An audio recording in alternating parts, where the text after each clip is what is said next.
दोस्तों, स्वागत है आपका आनंद क्लासेस में। क्लास 10th में केमिस्ट्री का हमारा सबसे पहला जो चैप्टर है वो है केमिकल रिएक्शंस एंड इक्वेशन। तो हम लोग को जानना है कि केमिकल रिएक्शन क्या होता है और उसका इक्वेशन लिखते कैसे हैं, उस पर बैलेंसिंग कैसे करते हैं, कितने टाइप ऑफ केमिकल रिएक्शंस होते हैं, ये हमारे सिलेबस में है क्लास 10th के। तो सबसे पहला जो टर्म आता है वो हमारे पास है केमिकल रिएक्शंस होता क्या है। सच process in which original substance loose their nature. जो ओरिजिनल सब्सटेंस जिसका हम रिएक्शन करा रहे हैं वो क्या कर रहे हैं, अपना नेचर को लूज कर रहे हैं। जैसे मान लीजिए कोई गैस है नाइट्रोजन गैस का अपना प्रॉपर्टी होगा, हाइड्रोजन गैस का अपना प्रॉपर्टी होगा। अब ये दोनों मिलकर एक नया चीज़ बना रहा है। जैसे कि देखिए, नाइट्रोजन और हाइड्रोजन मिलकर अमोनिया गैस बना रहा है। अब अमोनिया का प्रॉपर्टी नाइट्रोजन हाइड्रोजन में बिल्कुल नहीं मिलेगा, ये बिल्कुल अलग होता है। तो वही कह रहा है, loose their nature and identity to form a new chemical substance. अब एक नया केमिकल सब्सटेंस का यहाँ पे फॉर्मेशन हुआ है विद डिफरेंट प्रॉपर्टीज। इसके प्रॉपर्टीज कभी भी इन दोनों से मैच नहीं खाएगी और इसी को हम क्या कहते हैं, एक केमिकल चेंज कहते हैं। और जिस प्रोसेस में हमारे पास कोई केमिकल चेंज आता है उसे हम केमिकल रिएक्शन कहते हैं। बस यही सिंपल सा चीज़ है। केमिकल रिएक्शन मीन्स जिसमें दो या दो से ज़्यादा सब्सटेंस मिलकर एक नया कंपाउंड बनाते हैं, एक नया सब्सटेंस बनाते हैं जिसकी प्रॉपर्टी जो इसे बना हुआ है, जिससे जो इसके जननी उससे बिल्कुल मैच नहीं खाएगा।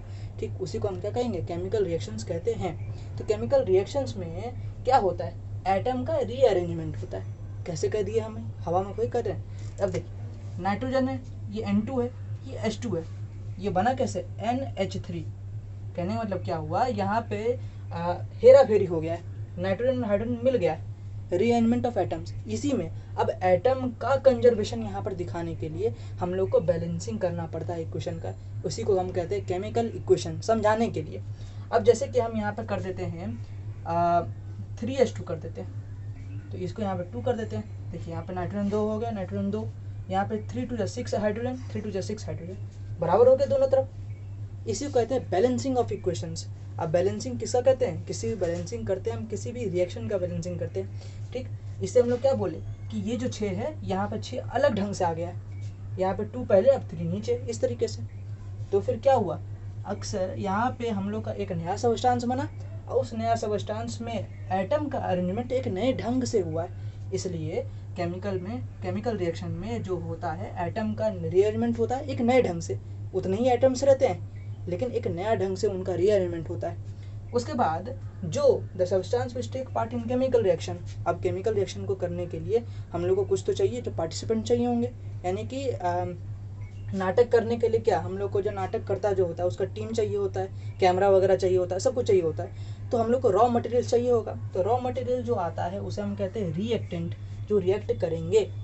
रिएक्टेंट यहाँ पे हो गया, जो रिएक्ट करते हैं उसे रिएक्टेंट कहते हैं। उसके बाद जो नया सब्सटेंस बनता है इसको हम लोग प्रोडक्ट कहते हैं। जो रिएक्ट करने वाले हैं उन्हें रिएक्टेंट, जो नया बनता है, जिसका नया फॉर्मेशन होता है, जिसका जन्म होता है एक्चुअली, उसे क्या कहेंगे यहाँ पे, प्रोडक्ट उसको कहेंगे।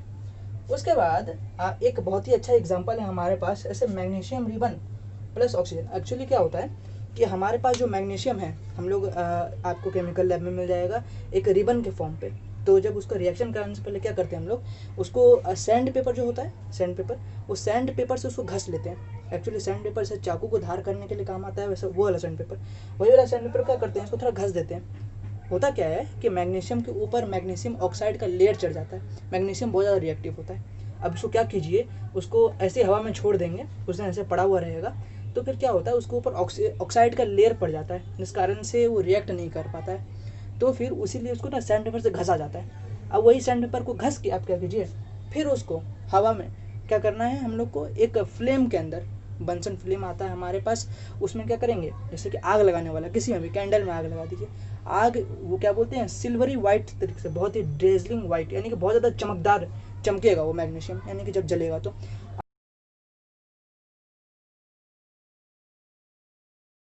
उसके बाद हमारे पास क्या आता है, हमारे पास और भी बहुत सारे केमिकल चेंजेस हो सकते हैं। जब तक इसका लैब ना हो तब तक तो मज़ा ही नहीं आता केमिस्ट्री में वैसे, क्योंकि जब तक किसी चीज़ को ऑब्जर्व नहीं कीजिएगा, अपने आंखों से नहीं दिखिएगा। वैसे हम लोग ट्राई करेंगे कि आपको विजुअलाइजेशन के थ्रू समझाने का। हमारे पास केमिकल चेंजेस के मल्टीपल एग्जाम्पल हैं डेली लाइफ में। सबसे पहला जो है वो है formation of curd from milk. अच्छा, जब दूध को दही में कन्वर्ट करने के लिए क्या करते हैं, जोरन मंगाते हैं, बोले ना जोरन जरी दीजिए, थोड़ा सा जोरन डालते हैं तो क्या होता है, एक दिन में दही जम जाती है। तो एक्चुअली क्या होता है, हम लोग उसमें लैक्टोबैसिलस क्या होते हैं, बैक्टीरिया डालते हैं, और वो वही जो होता है वो मल्टीप्लाई करते जाता है, वो उसका सेल फ्रेगमेंटेशन होता है और ये बढ़ते आता है। इस कारण से पूरा दही को क्या कर देता है, पूरा दूध को वो दही में कन्वर्ट कर देता है। सबसे पहला चीज़ ये कुकिंग ऑफ फूड, जैसे घर में बैगन का सब्जी बन रहा है, अब बैगन का सब्जी बन रहा है, जब सब्जी बन गया अब वो सब्जी से आप बैगन बना के दिखा दीजिए, पॉसिबल नहीं है। इसी को कहते हैं केमिकल चेंज, जो फर्दर वापस से रिवर्स ना हो पाए, इसे इरिवर्सिबल भी कहते हैं। कुछ रिएक्शंस होते हैं जो रिवर्सिबल होते हैं, उसके बारे में पढ़ेंगे, लेकिन most of the chemical changes जो हम जानते हैं वो क्या होते हैं, इरिवर्सिबल इन नेचर होते हैं, यानी कि पलटते नहीं वापस। जैसे कि बैगन का सब्जी बन गई तो बैगन का सब्जी से वापस बैगन नहीं बन जाएगा। उसके बाद आता है digestion of food in our body.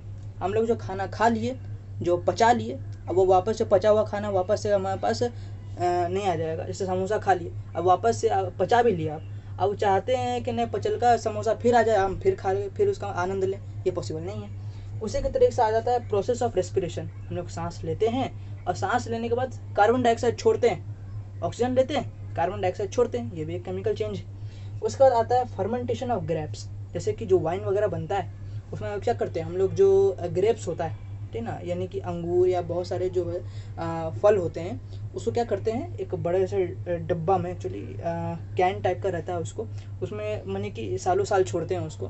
जो जितना ज़्यादा पुराना होगा उसका टेस्ट वैसा ही बहुत ज़्यादा वो गमकदार आता है, यानी कि बहुत ही सूंघने में थोड़ा अजीब लगता है, लेकिन वो पता चलता है, प्रमाण रहता है कि हाँ भाई ये इतना साल पुराना है, इतना देर से ये सर रहा है एक तरीके से।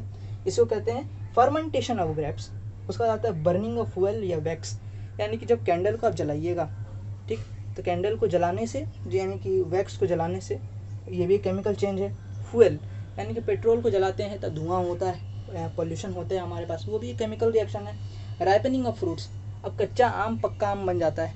अब यहाँ पर कोई टाइम मशीन तो है नहीं जो पक्का जो आम है वो वापस से कच्चा आम हो जाए, ठीक। तो ये सारे केमिकल चेंजेस हैं जो हमारे इन्वायरमेंट है, आप अगल बगल देख सकते हैं। और इन्हीं सभी केमिकल रिएक्शंस को हम लोग को अभी या फिर आगे जाके हायर क्लासेस में जाके पढ़ना होता है, इसी को हम लोग को समझना होता है। उसके बाद हम लोग आगे पढ़ेंगे कि केमिकल इक्वेशंस क्या होता है, केमिकल रिएक्शन से कितने सारे टाइप्स होते हैं, जितने भी पॉसिबल जो होते हैं वो हम लोग आगे की वीडियो में पढ़ेंगे। अब तक के लिए धन्यवाद।